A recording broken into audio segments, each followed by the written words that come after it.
Hi friends आपलोक सकलोके पुनर एबार mums वर्क्सले welcome जनाइছো। आजिर भिडिओत मैं एखन पराठा रेसिपि आपलोকৰ লগত शेयर কৰিব বিচাৰিছো। देखात सिम्पल हलेও पराठाখন खाबले स्वादयुक्त হয়। पराठा बनाবৰ কাৰণে মই কেৰাহীত এক গিলাস পানী দিছো আৰু পানীখিনি গৰম হ'বলৈ দিছো। পানীখিনি গৰম হোৱাত মই ইয়াতে বনলেস চিকেন আধা বাটি দি দিছো সৰু সৰু টুকুৰা কৰি আৰু চিকেনখিনি মই অকমান খিজিবলৈ দিম।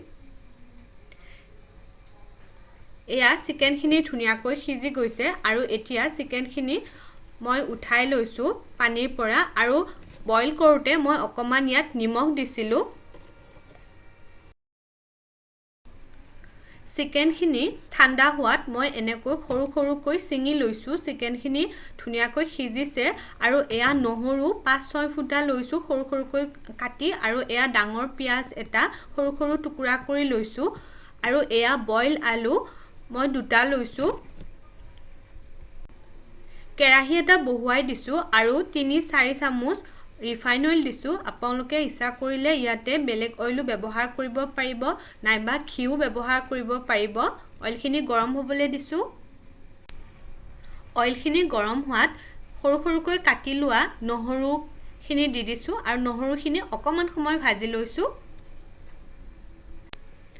নহৰুখিনি অকমান ভাজি লৈ ইয়াতে সৰু সৰুকৈ কাটি লোৱা পিয়াজখিনি দি দিছো আৰু পিয়াজখিনি অকমান কোমল হোৱালে মই ভাজি লম। পিয়াজখিনি কোমলি যোৱাত ইয়াতে সৰু সৰুকৈ চিঙি লোৱা চিকেনখিনি দি দিছো আৰু চিকেনখিনি দি ইয়াতে মই অকমান সোৱাদ অনুসৰি পৰিমাণ অনুসৰি নিমখ দি দিছো। নিমখখিনিৰ লগত চিকেনখিনি অকমান সময় 1 মিনিট মান সময় ভাজি লৈছো। জালুকৰ গুৰি আধা চামুচ দি দিছো। আপোনালোকে ইয়াতে সৰু সৰুকৈ কেঁচা জলকীয়াও কাটি দিব পাৰে। অকমান ইয়াতে ধনিয়াৰ গুৰি দি দিছো। জিৰাৰ গুৰি আধা চামুচ দিছো। ৰেড চিলি পাউডাৰ অকমান দিছো। আপোনালোকে যদি জ্বলা বেছি খায় অকমান বেছিকৈ দিব। এইখিনি অকমান ভাজি লৈছো। ঢাকনি দি মই একেবাৰে জুইটো সিমত ৰাখি এইখিনি ভাজিছিলো। ইয়াতে থকা পানীখিনি নোহোৱা হোৱালে আৰু এইখিনিতে আপোনালোকে ইচ্ছা কৰিলে অকমান পানী ছটিয়াই দিব পাৰে যদি বেছি ড্ৰাই যেন পায়। মই অকমান পানী ছটিয়াই দিছিলো সেইখিনি বহুত ভিডিও কৰি থকা নগল। এতিয়া মই ইয়াতে পানীখিনি যেতিয়া নোহোৱা হৈ আকৌ ড্ৰাই হৈ গৈছে তেতিয়া মই ইয়াতে আলুখিনি যিখিনি মই পিটিকি লৈছিলো সেইখিনি দি দিছো আৰু ভালকৈ আলুখিনিৰ লগত চিকেনখিনি মিলাই দিছো। এনেকৈ জুইটো একেবাৰে কমাই ৰাখিব নহলে তলত লাগি যাব পাৰে যেহেতু শুকান হৈ যায়। এইখিনি ৰেডি হৈ গল।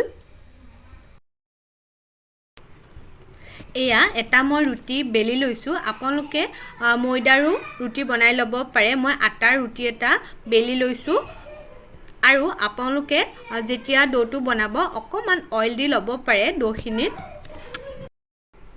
ৰুটিৰ ওপৰত এতিয়া মই চিকেন আৰু আলুৰ পুৰখিনি দি দিছো আৰু ইয়াৰে ওপৰত মই এয়া চীজ দি দিছো।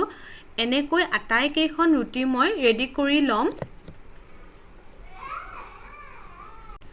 পেন এখন বহুৱাই দিছো। ইয়াতে ৰিফাইন অইল দিছো। আপোনালোকে যিকোনো অইল ব্যৱহাৰ কৰিব পাৰে আৰু কম তেলতো আপোনালোকে ফ্ৰাই কৰিব পাৰে। এতিয়া মই আটাইকেইখন পৰঠা এনেকৈ তেলত ফ্ৰাই কৰি লম। এয়া দুফাল ভালকৈ ফ্ৰাই কৰি ল'ব আৰু মোৰ পৰঠা ৰেডি। আপোনালোক সকলোকে বহুত বহুত ধন্যবাদ জনাইছো ভিডিওটো চোৱাৰ বাবে। আৰু যদি ভিডিওটো ভাল লাগিছে লাইক কৰিব আৰু মোৰ নতুন ভিডিওবোৰ পাবলৈ যদি চেনেলটো সাবস্ক্ৰাইব কৰা নাই সাবস্ক্ৰাইব কৰিব। ধন্যবাদ।